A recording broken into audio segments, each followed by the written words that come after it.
me ask you something.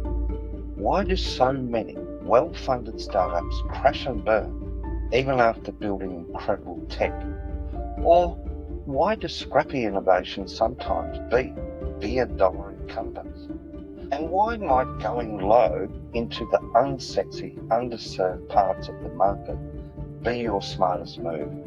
Today we're diving into a powerful but often overlooked strategy, entering the market at the low end or targeting non-consumption or what we might call new markets, the people who aren't even in the game yet.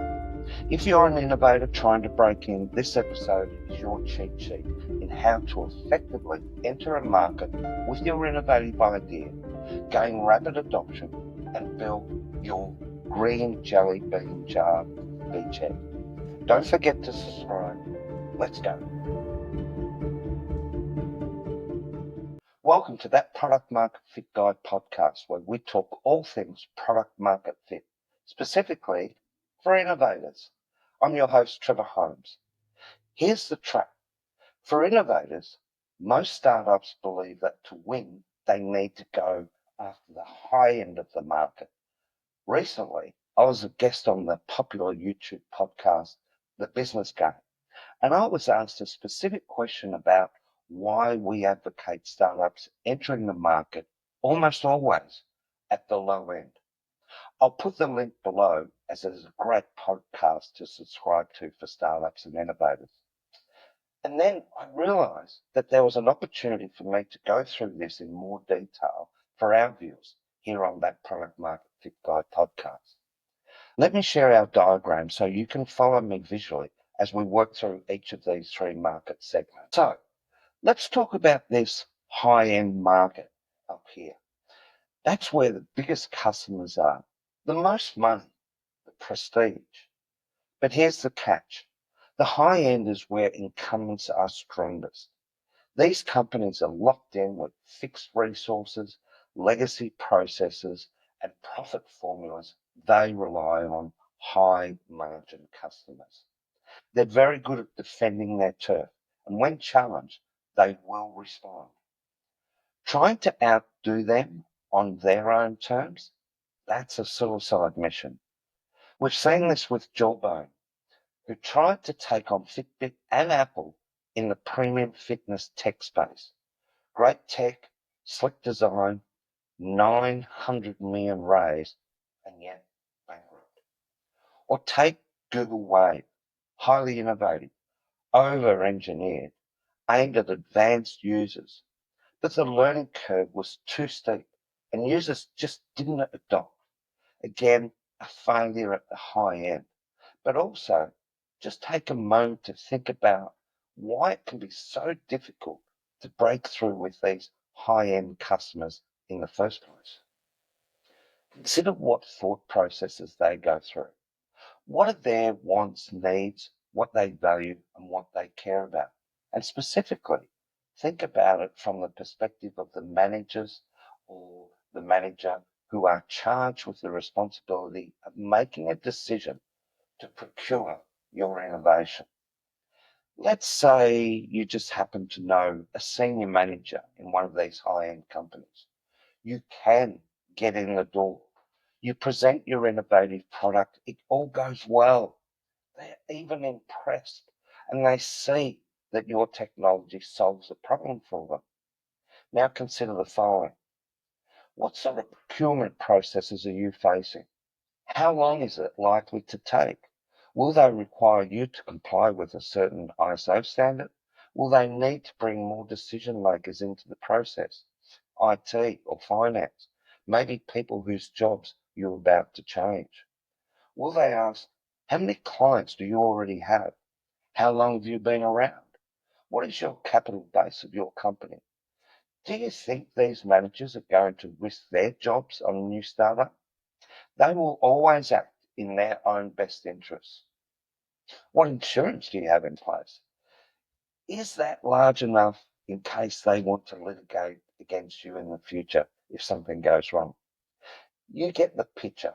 In short, there are so many reasons why it is both challenging and sometimes even non-tech related issues that will result in them taking you through a long, protracted process that can kill your market entry, drain your resources, and demoralize your team. On multiple occasions, I have had innovators come into the office after having already launched their product, where their strategy was to approach the biggest companies on the planet with their solution. One was in the health sector, and in short, they approached the two largest manufacturers of this sort of health equipment, and they were immediately invited by the company to travel to Europe at their expense, all business class. They were wined and dined for a whole week, and then they came home thinking that they had a multi-million-dollar deal. 6 months later, they still hadn't had any contact, even though they'd tried many times, until finally they got a private call. The reason that the company was not going to go into a contract with them, the CEO had already spent $25 million on research and development trying to solve this problem. His next step was to go to the board and say, hey fellas, hey ladies, let's write off this $25 million. It wasn't going to happen. The other element was all the executives there, their bonuses were linked to the innovations that they developed internally. So nothing to do with the tech, just the mechanics and the bureaucracy within that system. Now, there are some exceptions, such as your solution if it's specifically designed to solve enterprise problems. But as I just said, even in this scenario, going to the second or third tier companies is still a better go-to-market strategy than going to the biggest, most arrogant, slow-moving beasts that care very little about you and will drag you through the mill and lead to your death, as we just discussed. The other exception is those big companies who actively seek working with startups. They value startups. They proactively seek competitive advantages through innovation, and they are literally structured and funded to support these initiatives. Examples of these types of big companies can be found on an open innovation platform called leadingedgeonly.com, or affectionately known as LEO. Here, large organizations and research development entities post their challenges and are inviting innovators to apply and put your pitch forward. And it's free for innovators, subject matter experts, and universities. You don't need to give away your intellectual property. Just pitch the jobs it does and the problems you solve. And you can indicate to the big company if you need a non-disclosure agreement put in place before you get into all the detail. I'll leave the link to Leo in the description below. Now, that's the high-end market. Let's take a look at the low-end market. Now, the low-end market is full of people who are overserved. They're paying for complexity they don't want or need. These customers are often saying, I just want something that works. I don't need all the bells and whistles. These are the ones we continually talk about as your green jelly beans. The low end of the market who are trying to get specific jobs done, but are so frustrated with the solutions that are on offer to them, either being so complex or so expensive. These solutions are often prohibitive to this low end market. Enter the disruptor, you. This is where Xero started. Instead of targeting enterprise CFOs with complicated accounting systems, they serve small business owners who just wanted a simple, accessible solution. Netflix began this way too, mailing DVDs to customers who couldn't afford or access Blockbuster stores. Low end? Yes, but eventually total disruption. This works because incumbents are uninterested in these customers. They're low margin, as they say, not worth our time. That gives you space to learn, adapt, and grow without being attacked and to build that green jelly bean beachhead we talk about. This market is a gold mine, and I'll be blunt. Ignore this market entry strategy at your own peril. I hope these words sink in, and when someone tries to talk you into going high end, which is likely to happen, sit them down, watch this episode, and ask them, so why is Trevor wrong in this instance?